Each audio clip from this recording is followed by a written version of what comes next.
বন্ধুরা, আমাদের বাড়িতে যে ফল বা সবজি আসে তার সেসবের অনেকের মধ্যেই তো সেগুলির মধ্যে বীজ থাকে, আমরা ওগুলো ফেলে দিই। কিন্তু আমি বলি কি, ফল সবজির বীজগুলি ভালো করে ধুয়ে একটি ঝুড়িতে, প্লাস্টিকের হোক বা এমনি বেতের ঝুড়িতে, ওগুলো ভালো করে ধুয়ে পরিষ্কার করে রেখে রোদ্দুরে ভালো করে খটখটে করে শুকিয়ে নিন।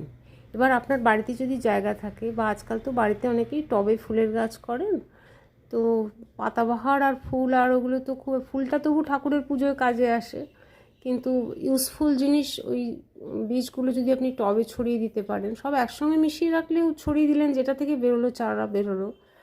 এবার আবার যদি অনেক জমে যায়, যখন কোথাও যাচ্ছেন গাড়ি করে, বাইকে করে, বা ছড়াতে ছড়াতে ফাঁকা জায়গা দেখলে যেতে পারেন।